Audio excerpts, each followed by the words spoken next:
Hi Lumineers! Welcome back to the Lighter Side Show. I'm Jamie Butler, but you're not going to be talking to me today, are you? No, you'll be speaking with Grace. For me, some housekeeping notes before we get into this. Next week, on next Thursday, I have a channeling on Learn It Live for the Law of Attraction, and it's the first in a 4-part series that I'm going to be sharing with Darshana Patel. It's very cool. We're going to be talking about 4 distinct laws in the realm of energy and spirituality. Then on November 11th, 11/11, I'm going to start my online intermediate mediumship class.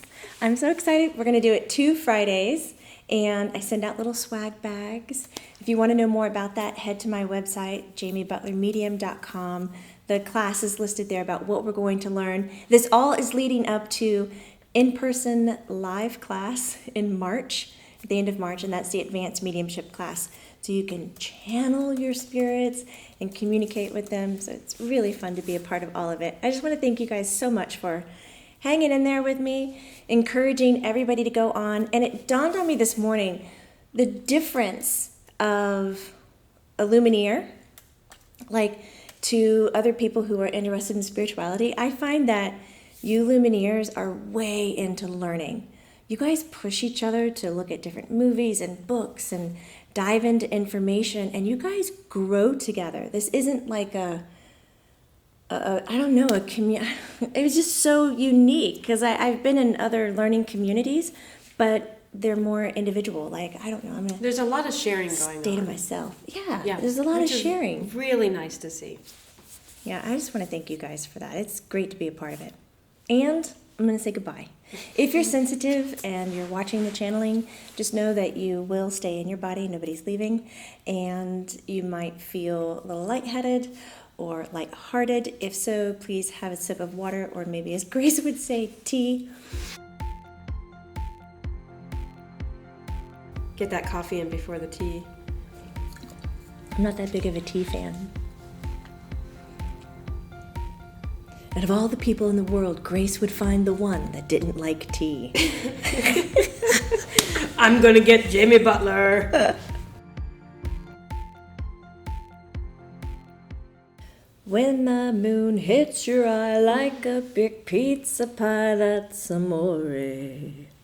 You're on. Take 2.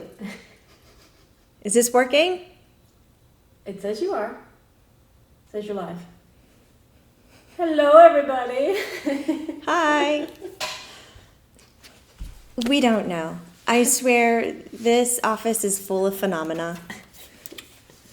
Sometimes all the lights will shut off. The power's still on, the lights will go. The cameras will totally quit. The sound won't be recorded whatsoever. I mean, working with dead people it's tedious. They don't know how to run the equipment and the electricity in the room. They need to start putting a copper box around it. Yeah. It's crazy. I will see you later. Clearing the way. Bye. Oh yeah, we're talking about trusting your gut instinct. I have posted it, so you're good. See you later. I feel like I'm spinning.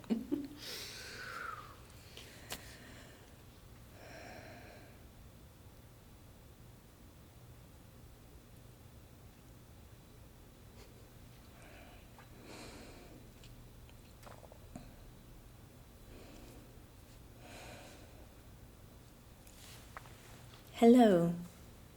Hello, Grace. Hello, Colleen. Hello, Lumineers. Hello, Lumineers on Facebook.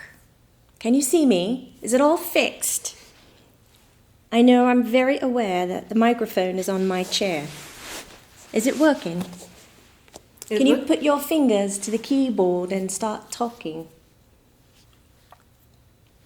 While you do this, I want to send a special thank you to my dear Peter.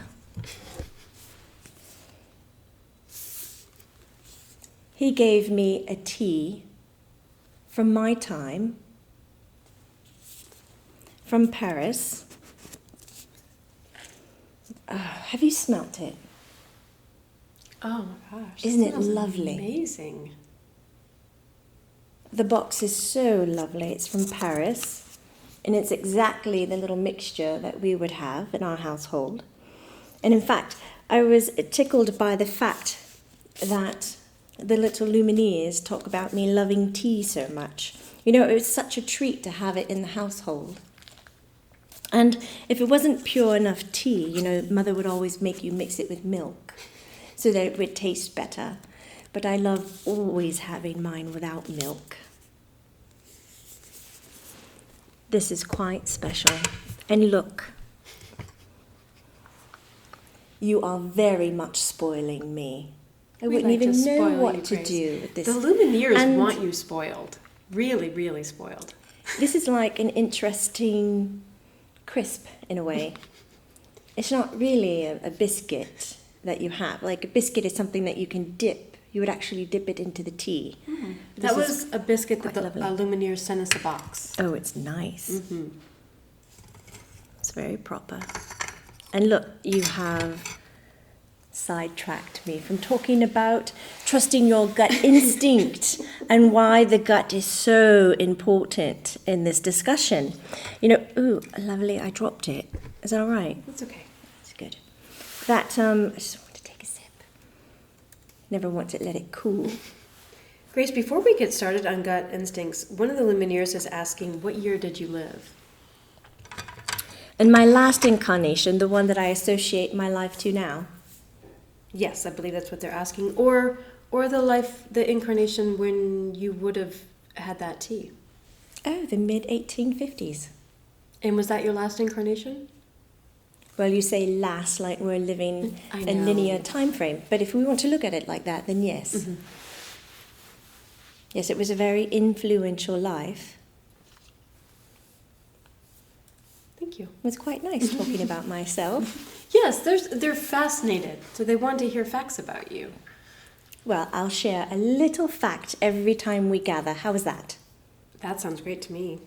I'm sure it sounds great to everybody else. So let's too. talk about gut instinct then.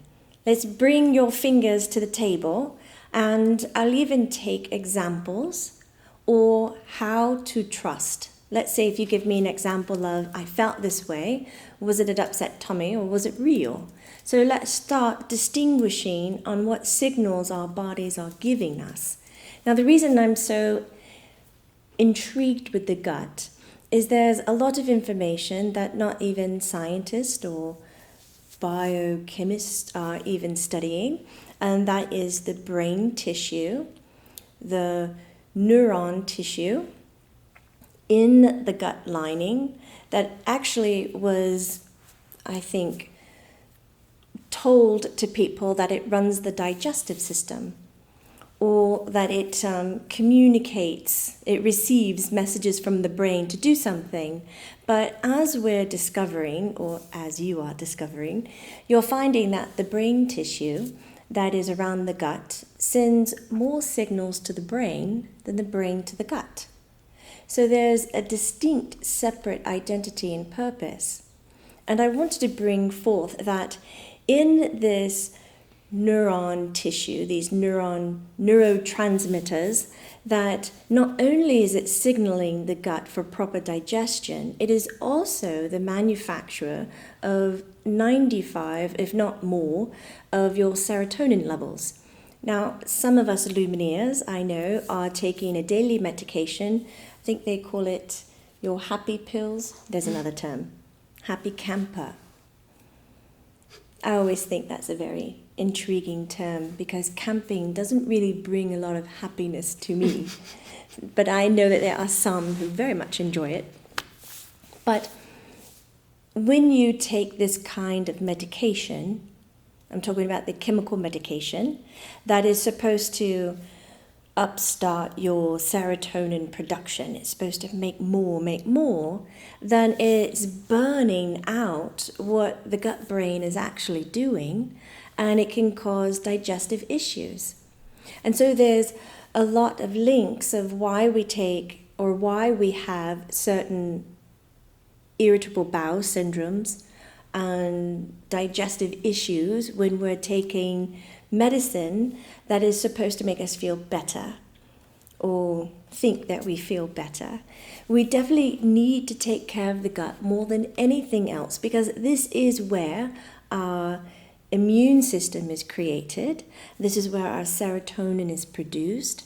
This is where our intuitive nature, for us kinetic people, those feelers, those empathics, those sensitives, are feeling their sensations, that it resonates here.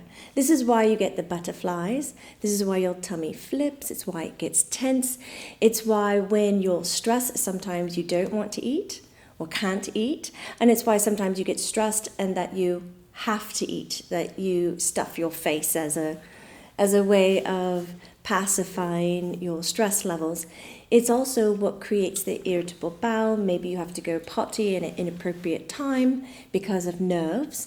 So in identifying how to relax the belly and to feed this belly special attention and energy, you can therefore manage all of these other things, as well as receiving intuitive messages.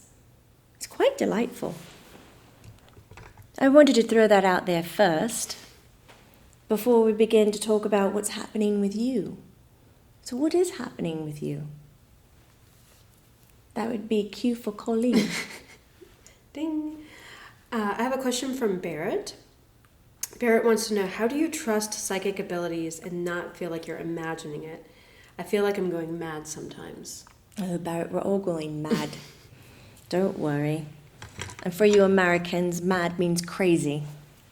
Don't think that we're mad and angry. We just feel loose in the head without the appropriate bits and pieces. But if you had all the appropriate bits and pieces, I would therefore say you are indeed missing the larger picture. So intuition, your psychic abilities, all of the clairvoyant, clairaudient, clairopenness resides in the same place as your imagination. So just the fact that you're asking, is it my imagination? I would applaud you and clearly say, brilliant young man, you are indeed engaging in intuitive abilities because you're questioning if it's your imagination. So the questioning in and of itself is a healthy sign. With that being said, how do you peel apart the imagination and the intuitive?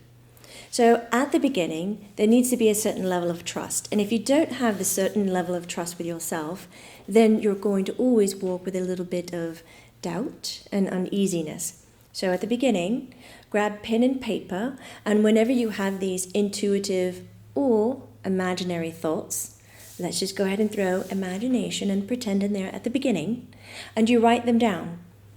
And then the day after, I want you and your logical head to sit down with what you have written and discuss it with yourself. Was it plausible?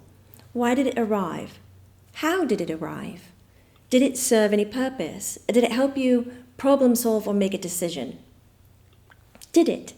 And then look at how it did supply you with a great sense of direction or awareness or extra information that maybe wasn't given to you at the beginning.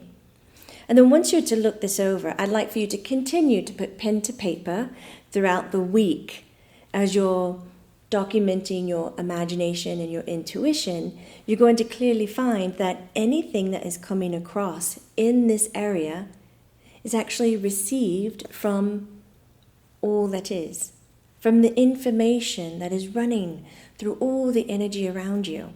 It was just a task that you needed to do for the week, for your head to realize that the antenna, your brain is actually the antenna.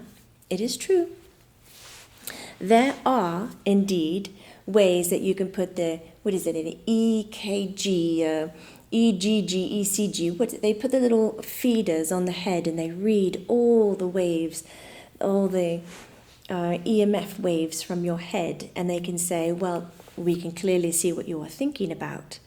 But yet, there's another way to measure this, and this is with a magnetic type of reading, MAG, that goes outside of your head. It doesn't even touch your skin. and it can read what you're thinking. So it clearly shows us scientifically that our brain is not a mute organ. It doesn't just work within and of itself. When it is thinking, it is transmitting. It is pushing out. When it has an idea, it is receiving. It is an antenna. It is not a computer. It is an antenna. So after you have worked that whole week and documenting it, you're going to be able to see that what you're receiving and transmitting is extremely helpful and reliable, and therefore you can then remove the concept that it's imaginary, put it into intuitive, and log it under a very useful sense. A sixth sense. It's reliable, it's honest, it's trustworthy, and you can use it on a day-to-day basis. What are some things that can block your sixth sense? You know, when you feel like usually you're real clear and certain days will happen and you'll be like, Your blahness. Yes. Your blah can block your intuitiveness. So those days that you have sadness, frustration, and difficulty, whether it is you're tired because you haven't paid attention to your own physical needs or mental needs or emotional needs, and you have stressed yourself so much that you are then unhealthy energetically, low vibration, low energy, it makes it much more difficult to be a good antenna. So those are the moments I would say, start to breathe. Go into a meditation. Ask yourself why this moment is beneficial to you. What do you need to take care of? It holds you responsible for yourself and for your own health. It'll actually help you live a longer life. It's very true. It was a very long answer. No, it's perfect. It's perfect. Let's carry on. For people I have a question from Nicole, and she says, I feel like I don't get clear guidance from my body. And I think this ties into what we were just talking about. How do I open myself up and stay aligned to receive guidance? So when there is not clarity, there is doubt. And when there is doubt, I would say let's slow down. Well, let's not go down the rabbit hole of I'm not good at this and this is hard and I don't want to be misled and all of these things that we could say for ourselves. Let's take doubt and see it as a sign to step back, slow down, take a breather. And when we take a breather, let's look at how do we stay centered? How do we stay neutral on this topic? When we're asking for guidance, normally we have an agenda, do we not? Yes, we're like, I'm going to ask, I really want it to be this, but I'm going to ask. And then you wait and then you get an answer, but it's kind of like what you wanted, but it's not, and it's confusing, and you're like, well, I'm going to do it again, let's do it again. And you ask, and then it seems very off, and then you're like, well, I can't trust this, I don't know what's going on. So let's step back and let's let go completely of what we really want from the question. And magically enough, when you let go of this, half the time, you won't have to answer the question, you won't have to ask. Because you'll realize, oh, well, then this doesn't matter. Because no matter which way it turns out, I can still manifest this. Okay. But there are some times when we let go of our agenda and we still want to ask the question. And so we ask the question, and remember, Lumineers, in the beginning, when you're learning your instrument, when you're learning yourself, it could be so subtle, so sweet, so small, that we often look over it, that we don't see it. And when we don't see it right away, we think, we're not good at this. I can't do it. So I ask of you, keep it very simple, very, very simple, and ask simple questions until you're on your 2 feet. So we've got the question, and we go to answer it, and we don't really feel anything. We don't see, we don't hear, it just kind of goes blah. Don't get frustrated. Take that as a sign of making it more simple. Say, okay, Let's somehow break it down to a yes or no, or most likely, like numbers, and then look at maybe color coding your answer, or if you're more logical, putting numbers to it, 100% and 0%. And you can put this on paper, and you can have your hand move across the paper and find the hot spot. Oh, it's 70%, 70% likely to occur. Okay, I can take that. So now I know 70% is enough for me to engage myself into this process because 70% is worth it for me. So there are ways to break it down. Now, if you still feel as if you want to do this and you know you can do this, but yet everything that's coming at you is muddled, just it seems outrageous, you grab onto it and you act on it and it doesn't come out correct, then I want to say to you, what is correct? What were you asking? Now, if I can open up and share about Jamie, she had a session yesterday, and it was about looking at the right bank. A client wanted to know what bank would be the best, and there was a list of 4. So immediately, Jamie asked the question, what's the best bank? What's the best bank for this person? Great, put it 1, 2, 3, 4, got it. And the client says, well, that's not really what I'm feeling. And so, with not feeling it, then Jamie said again, well, can you tell me what is the right bank? And that client had very specific needs. That client needed a bank that was more flexible, more aloof, not tight-wrapped and pristine, but something with more growth. Oh, then all of a sudden, the numbers changed. The banks were in a different order. And the client says, oh, well, that actually goes along with my gut feeling. Great. So in your question of itself, you could unknowingly be asking for the wrong thing. So clarify your words, clarify your direction. Most likely that muddledness will go away. And if you keep it simple, and if you're timid and you don't want to act on it, write it down. Do as you would always do, and then a day later look at what you were writing and see if it was indeed a better choice, more insightful, and then you can learn how you are perceiving the information and energy. Ready for another question? Yes, please. Okay. So let's see. We got a question from Alexis. Sometimes I think I'm trusting my gut, but my decisions will make my circumstances worse. Does that mean I'm reading my gut wrong? How can we tell? So Alexis, are you still on board? Can you send a little type hello? Because I want to acknowledge the more difficult and the wrong. Because there are times when we, in a human sense, believe we understand what we need and believe that the goal we have picked and chosen is our best opportunity and is the best answer for us.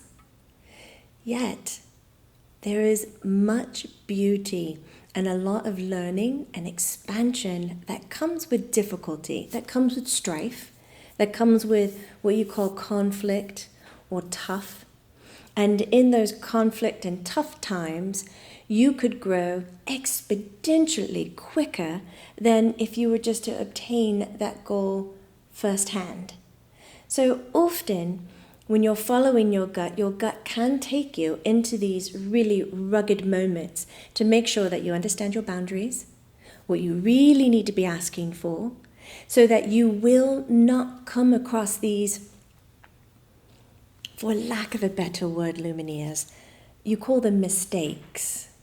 They are not mistakes, but that's what you call them when you are at your goal. It's better to do the hard work and the mistakes at the beginning rather than waiting until you achieve everything and then reaching the top and then having to learn boundaries or strife or struggling. Is she there? She is. She said hi. Hello, love. Do you mind sharing your example?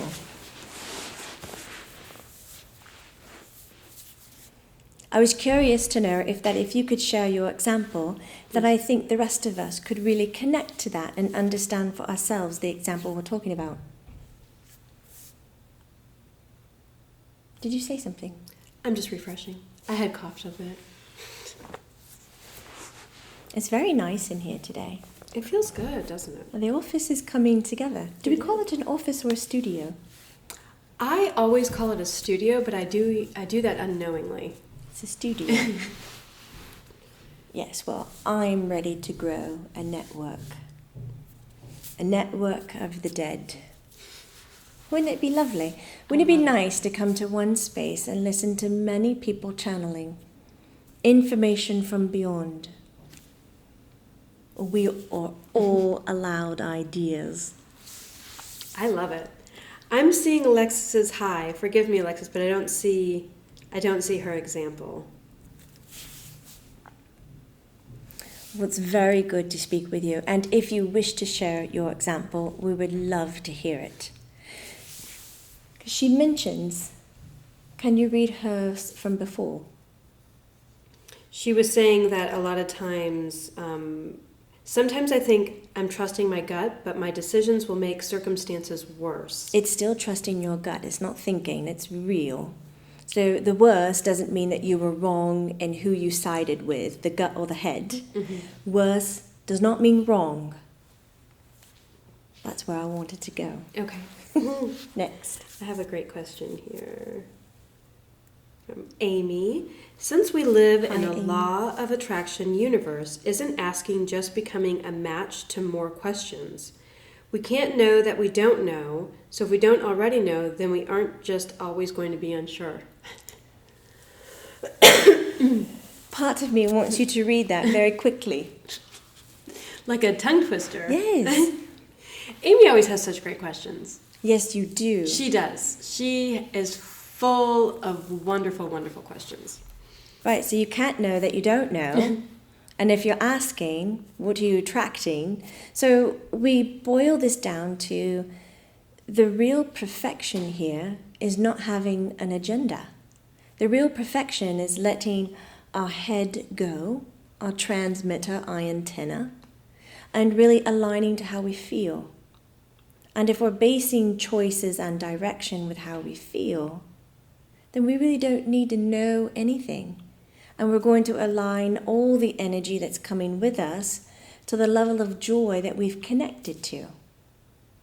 So, Amy, when you sit down and you start to analyze and put into place kind of this big experience we're having as humans, I like to throw myself in there all the time. Look at stepping away from thought and logic and head, and look at getting into how you feel.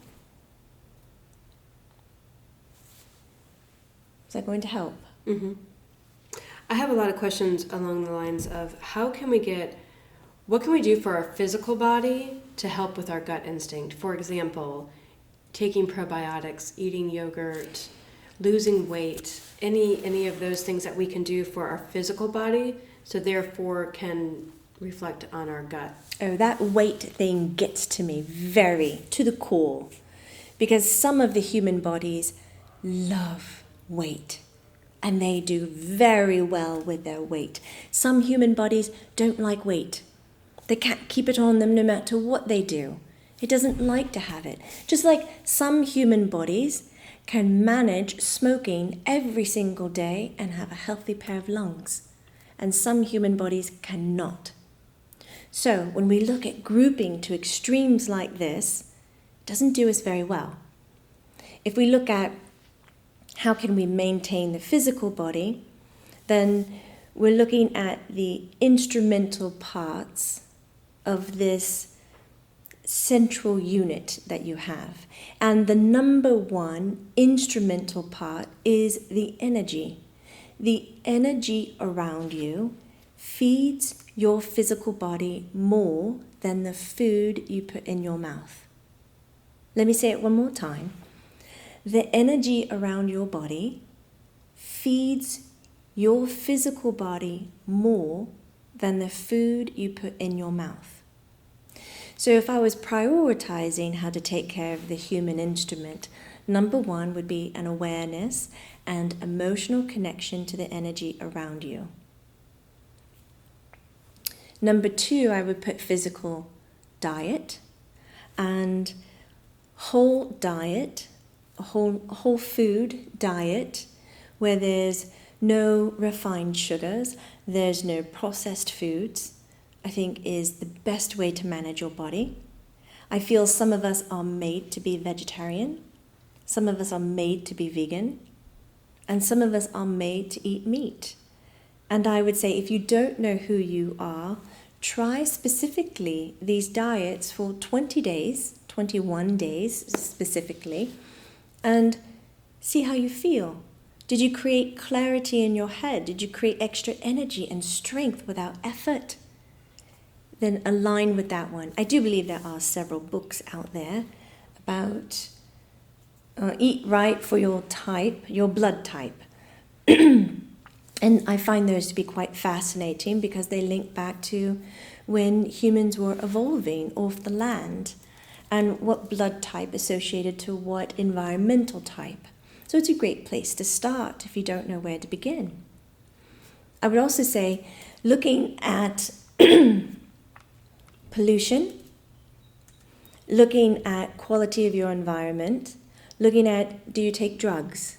Are they recreational? Are they prescribed drugs? Looking at alcohol, nicotine, external sources that provide energy, vibrational influence. Everything around you provides vibrational influence. So is it for your better or for your worse? And for you as an individual, this is what you need to figure out. Now, if you find that you are a healthier sized person and you don't like it, your heart breaks, then this is something you need to address. But if you're a healthier sized person and you're fine, you are active, you are still healthy, you like the way that you look, and you are perfect. So there is no measurement from our side on weight, personality, things of this nature that you need to be doing to have better energy. Well, the difference is clear enough. Mm-hmm. Good. So this is something you can take right away and apply. So Alexis typed in her example. Can we go back Your to it? example. Yes, let's do this. She was typing as fast as she could, and I'm looking as fast as I can as this is scrolling past me. So Alexis's example of trusting her gut instinct and then feeling she had made the wrong decision that made things worse is that she had a difficult boss who didn't seem happy with any decisions I made. I tried to trust my gut since I could navigate his wants. Thought often my decisions were not what he wanted and made situations more complicated. So it was decision making as employee to boss. You trust your gut and the boss still did not approve. Mm-hmm. Was that the example? Yes. Ha. So in doing this, you're working with another person. And so your gut instinct is what is the best for the business, not necessarily for the boss. And sometimes the boss's ego can get in the way. So your choice would have benefited the company, but not necessarily pandered to the boss. So in essence, when you're working with other people's personalities who can make things worse, then you need to decide, I am wanting better than this, so I need to remove myself from this environment because it's not allowing me to do my best work. It's asking me to dumb it down or pander or play to specific needs when it's my job to take care of the team or the company or the client. So for me, the difficulty, Alexis, in your situation was simply trying to tell you, in and of itself, this is not the place where you resonate. It's not that it was a faulty gut. It's a faulty environment, and it created too much sacrifice for you. I so wish, do we get a telephone connection one day and we can talk to people? We've talked about it. We have. Yeah, I think Jamie's actually researched it a bit of how we can actually take phone calls. Take calls. Wouldn't that be great? Yes, it would. Yes. So it's being looked at. I would love that for you. Thank We'll you. get you a phone. Phone to Grace. Okay, I have a question from Nicole. Hello, Nicole. It's good to see you again. Good to hear And from you. her question, I believe, has already been asked by someone else, so I'm going to address it because a couple people have been asked. Hi, Grace. Love you. I have been starting to do some channeling through automatic writing. I get very positive messages that way, but never any concrete advice or specific answers. My intuition gets confused because I can't tell if this is channeling or imagination. Would love your input. In this example, Nicole, it's fear brain. That's what I like to call it. I dropped a little bit of tea. Do apologize. That's okay. I'll cover it. Fear brain is wanting your work of channeling messages or channeling spirit to be much more difficult and harder to achieve and not simple for it to be real. And therefore, when you tune in and your body, your intuitive abilities, your brain realizes how simple it is, then there's feedback. There is a rub wrong only because in your day and age, you are taught that if you are going to achieve something, you must study for 4 years. Get a certificate, be approved by somebody else that says, yes, indeed, you are doing this, that you must have X amount of hours, that you must be this look, this appearance, this so forth, and on and on and on and on. But in channeling, when you're able to get yourself centered without agenda, without strings, when you're translating messages, Nicole, it is easy. And that's why in this case, you might feel like you're telling a story, that it's like imaginary to you. That this space that you have reached with higher vibration is creative and easy, and that it cannot be compared to any other human task. It can't be compared.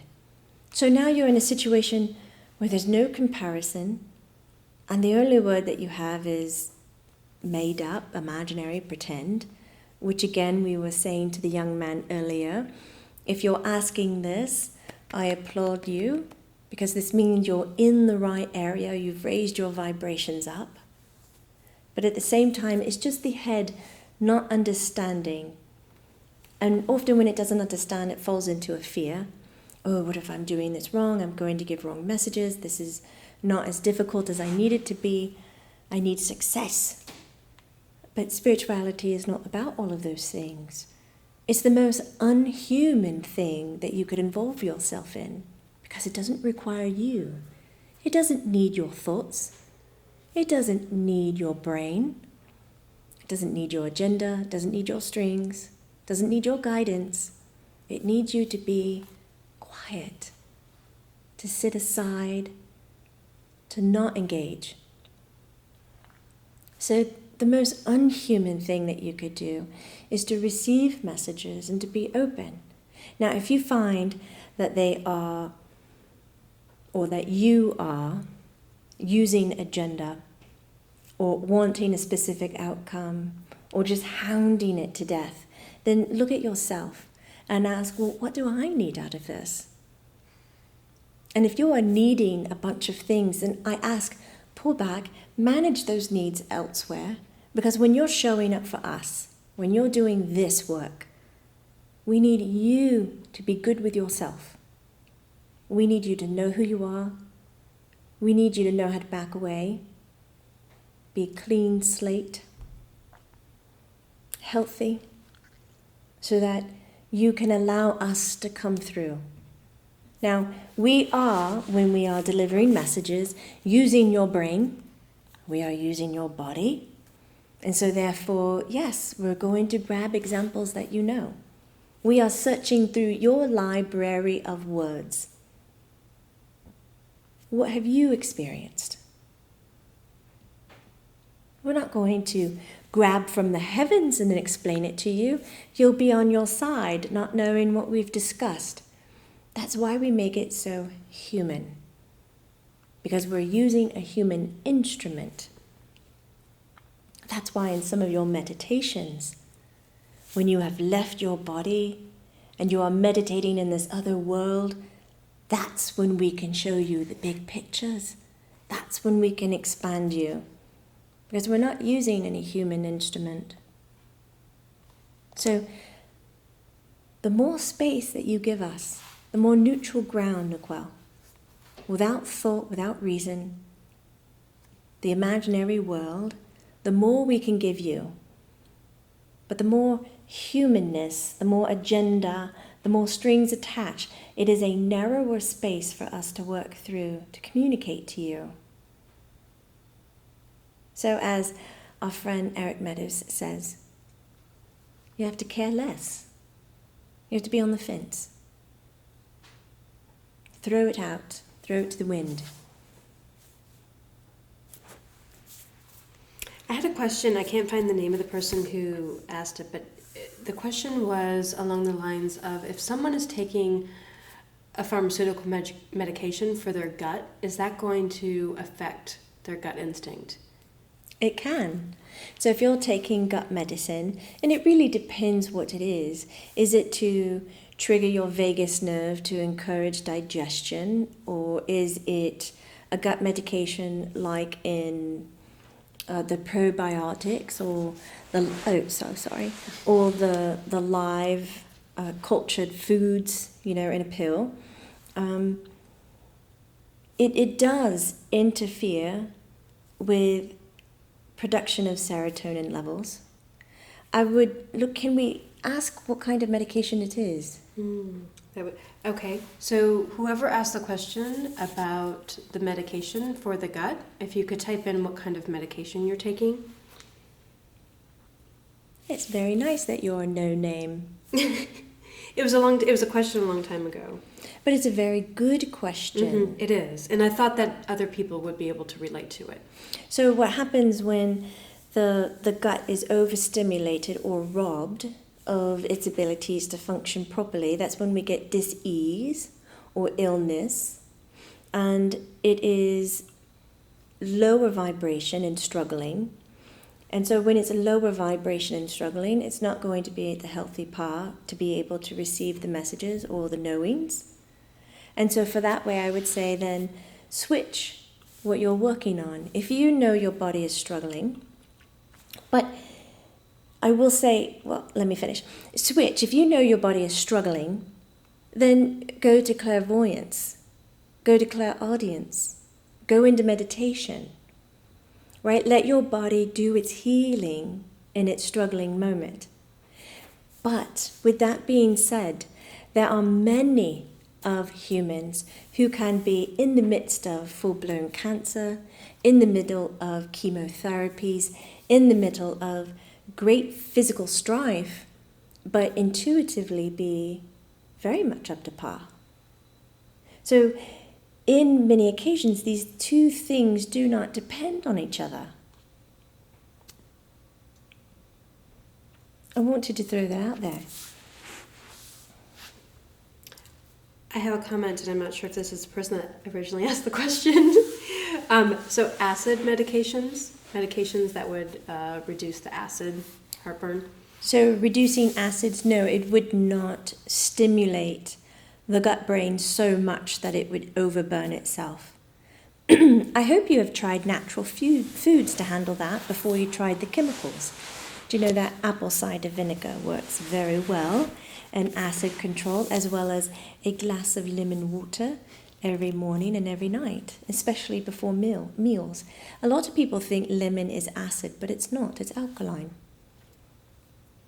I love those little tabs.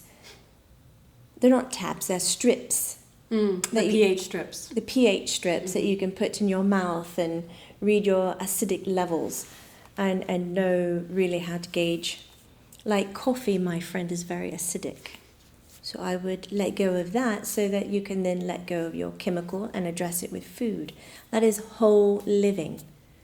Our bodies want to take care of itself. Next. I have a couple questions again, so I'm going to create my own out of it. Can you explain how the gut instinct has to do with our solar plexus chakra? Because it's the same area. Oh, I expect it to be much longer, your question. It was. There's a couple here, and I was just getting more general. Yes, in our chakra system, our solar plexus is tucked right up under the curve of our ribs. If you don't know where that is, you can feel it on your own body. And this is where the gut brain is. This is where the tissue of the neurotransmitters lay. Same tissue that your brain is made of. And it is connected to all of the digestive system, and it's connected to your endocrine systems. And so for us, in the human existence, the most common center of the energetic body is going to be the solar plexus instead of the heart. The heart in general is the center of the energetic body, but with us being in the age of intellect, then we have the solar plexus being much more awake, the age of intellect. And we're moving away from the age of intellect and we're moving into the age of feeling, the emotion. This is part of our enlightenment that we're growing into. So why is it so connected? Is because the location of the two. I would say if our little extra neurotransmitter tissues were up over the thymus, then the chest, then that would be our heart.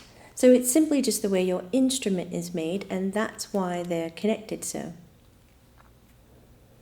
So it's a technical answer. It's not really like a spiritual answer.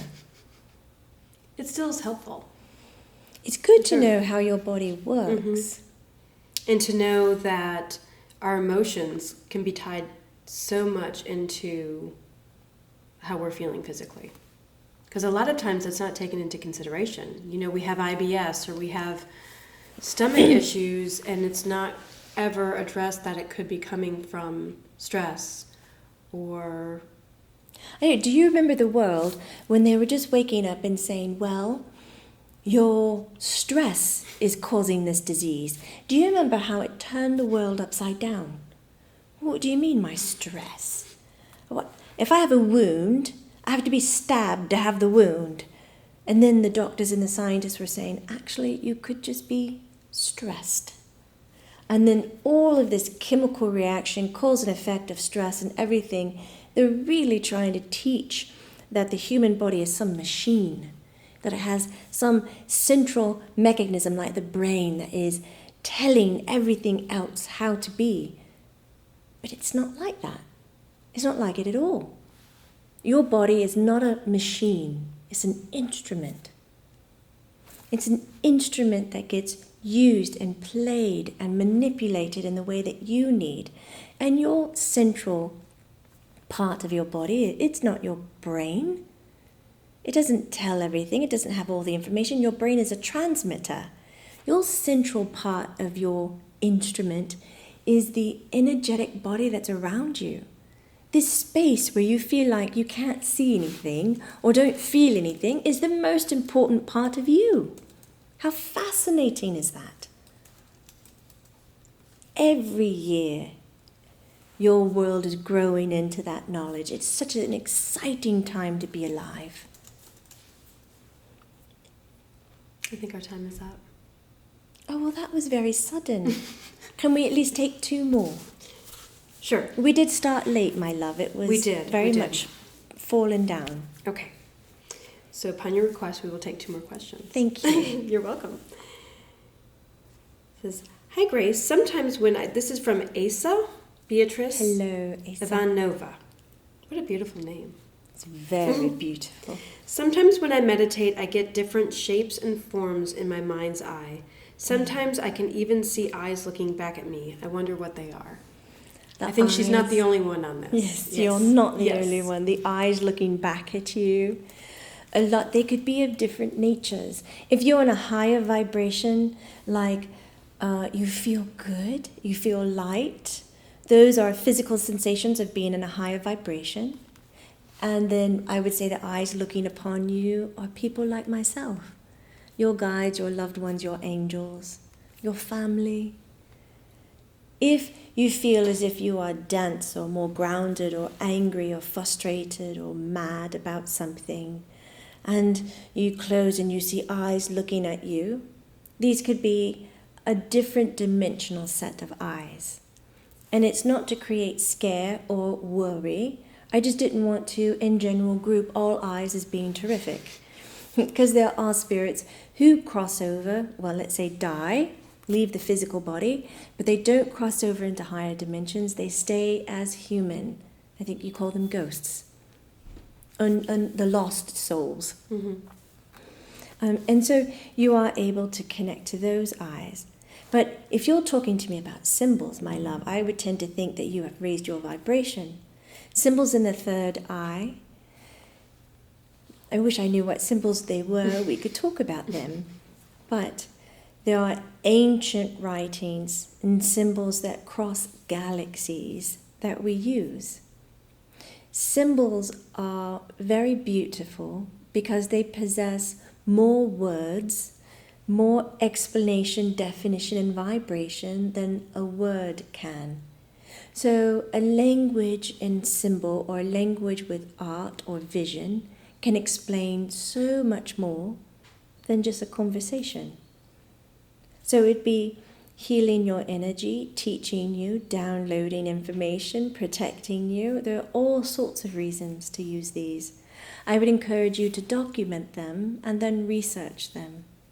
Okay. The question I have, and I love it because it has a lot to do with gut instinct, is from Sente. What does it mean when we think about people randomly? Like, should we trust our gut and contact them, or write them a letter, or if we think about them, it means we never need to speak with them again? How does that play into gut instinct? If you are thinking of someone out of the clear blue, they arrive to your head, you can feel them around you, I would say this is them getting in contact with you. This is your energetic doorbell. You know, they have pushed your button. You are aware that they are thinking of you, that they want to engage with you. Now, to reach out or not would be to look at what your initial reaction was. Was it I haven't heard or seen from them in forever, I would love to say hello. If that is your reaction, then I would pause.